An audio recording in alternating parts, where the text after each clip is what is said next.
আসসালামু আলাইকুম। আমি প্রফেসর রাশিদুল হাসান। আজকে আমি নডুলার ভাস্কুলাইটিস নিয়ে কিছু কথা বলবো।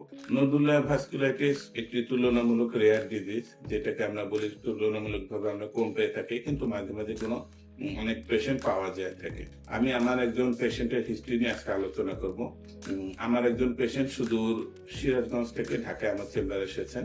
তো পেশেন্ট অনেকভাবে অনেক খোঁজ নিয়ে আমার কাছে এসেছেন, এবং খোঁজ নিয়ে আসার আগে উনি অনেক চর্মরোগ বিশেষজ্ঞ ডাক্তারকে দেখিয়েছেন। তো আমি ক্লিনিক্যাল হিস্ট্রিটা এবং প্রেজেন্টেশনটা একটু শেয়ার করলে আপনারা বুঝবেন। উনি হচ্ছে একজন ফিমেল পেশেন্ট এবং বয়স নিয়ার অ্যাবাউট 35 মতো। তো উনি যখন ওনার কমপ্লেন হচ্ছে দুই পায়ের মধ্যে অনেকগুলা জায়গায় গোটা গোটা হয়ে চলে আসছে। তো গোটা গুলা দেখা যাচ্ছে পায়ের কাফ মাসেল বা পিছনের দিকেতে বেশি থাকে, এবং এই গোটাটা দেখা যায় কিছুদিন একটু পরিমাণে বড় হয়, কিছুদিন আস্তে আস্তে ছোট হয়। সাধারণত খুব বেশি কমপ্লেন ওনার থাকে না, যেটা বলি আমরা যে চুলকায়, ব্যথা করে বা এরকম না। মাঝে মাঝে একটু পাটা ফুলে যায়, পায়ে এরকম চুলকায়, মাঝে মাঝে ব্যথা করে। তো এই ব্যথাটা আবার অনেক সময় গোটাগুলো দেখা যায় অনেক সময় ক্ষত হয়ে যায়, আবার ক্ষতটা আস্তে আস্তে শুকায় যায়। উনি বিভিন্ন চর্মরোগের ডাক্তার কাছে গিয়েছেন, সবাই এরকম ব্যাকটেরিয়া বা ফাঙ্গাল ইনফেকশন মনে করে অ্যান্টিবায়োটিক, অ্যান্টিফাঙ্গাল বিভিন্ন খাওয়ার ওষুধ মলম দিয়েছে। অনেক সময় দেখা যায় কিছু টাইপের স্টেরয়েড জাতীয় ওষুধও ব্যবহার করেছেন, সাময়িকভাবে কম থাকে, বন্ধ দিলে আবার হয়। এভাবে উনি দীর্ঘ প্রায় 3 বছর ধরে কষ্ট করেন। এই রোগটি হচ্ছে আসলে নডুলার ভাস্কুলাইটিস। নডুলার ভাস্কুলাইটিস হচ্ছে আসলে এমন একটি রোগ যেটা সাধারণত নোডিউল বা গোটা গোটা আকারে তৈরি হয়, এবং এটা সাধারণত দেখা যায় এক্সট্রিমিটিতে থাকে। এক্সট্রিমিটি মানে হাত এবং পায়ে থাকে, তবে সাধারণত পায়ের সংখ্যা বেশি, এবং দেখা যায় যে হাতেও কারো কারো হতে পারে।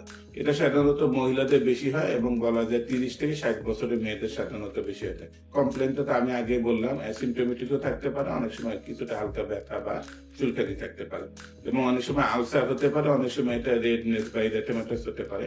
তো নডুলার ভাস্কুলাইটিস সেটা হচ্ছে আমাদের পায়ের যে রক্তনালী বা ব্লাড ভেসেল আছে, ব্লাড ভেসেলের মধ্যে এক ধরনের ইনফ্লামেশন বা প্রদাহ তৈরি হয়। এই প্রদাহ আস্তে আস্তে এটা বাড়তে থাকে, এবং এটা কিন্তু সাধারণত এক ধরনের ইনফ্লামেটরি ডিজিজ, যেটা আমি প্রদাহজনিত রোগ বললাম। এটার অনেক কারণ রয়ে গেছে। কারণ মানে কোনো সময় অনেক ধরনের ব্যাকটেরিয়া জনিত কারণে হয়ে থাকে। একটা সময় দেখা যেত প্রচুর পরিমাণে টিউবারকুলোসিস বা যক্ষ্মার জীবাণুর দ্বারাও কিন্তু নডুলার ভাস্কুলাইটিস হয়ে থাকে। অনেক সময় দেখা যায় কারণটা অজানা, ইডিওপ্যাথিক যেটাকে আমরা বলে থাকি। অনেক সময় বিভিন্ন ড্রাগ বা ওষুধের পার্শ্ব প্রতিক্রিয়া হিসেবে হতে পারে। বিভিন্ন ধরনের কানেকটিভ টিস্যু ডিজিজ যেমন রিউমাটয়েড আর্থ্রাইটিস বা এইসব কারণেও কিন্তু এই ধরনের নডুলার ভাস্কুলাইটিস হতে পারে। নডুলার ভাস্কুলাইটিসে কোনো সময় কিন্তু রোগীদের এরকম জ্বর ভাব, শরীর ব্যথা বা এরকম জয়েন্ট পেইনও থাকতে পারে। প্রথম যে কথা, যে আমরা রোগটাকে প্রথমে ডায়াগনোসিস করতে হবে। রোগটাকে ডায়াগনোসিস করে আমরা যখন এটা চিকিৎসা শুরু করব, তো চিকিৎসা করার ক্ষেত্রে আমাদের প্রথমে কারণ বের করবে। কারণটাকে যেমন আমরা বলি চিকিৎসাটা কিভাবে করব, ইনফেকশাস অরিজিন, কোনো ব্যাকটেরিয়া, ফাঙ্গাস বা অন্য কোনো জীবাণু, এমনকি হেপাটাইটিস বি, সি, এদের দ্বারাও কিন্তু এই রোগ হতে পারে।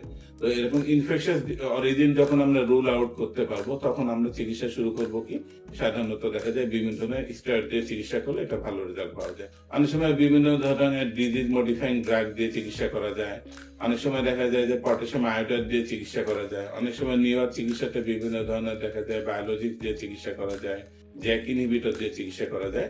চিকিৎসার কিন্তু এখন অনেক বেশি প্রমিসিং রেজাল্ট এসেছে, যেটা অনেক সময় দেখা যায় আমাদের দেশের অতীত ইতিহাসে রোগীদের অনেক সময় দেখা যায় দীর্ঘমেয়াদী এই রোগটা বহন করে চলছে, না আছে ডায়াগনোসিস করা, না আছে সঠিক কারণ নির্দেশন করা। কিন্তু এখন কিন্তু উন্নত চিকিৎসা এবং জ্ঞানের পরিধি বাড়ার জন্য আমরা এটাকে ডায়াগনোসিসও করা সম্ভব, এবং এটা কারণ বের করে আমরা সঠিক চিকিৎসা দিলে রোগী ভালো থাকবেন, এবং দেখা যাবে যে পরিত্রাণ পেয়ে একটা সুস্থ জীবনযাপন করতে পারবেন। ধন্যবাদ।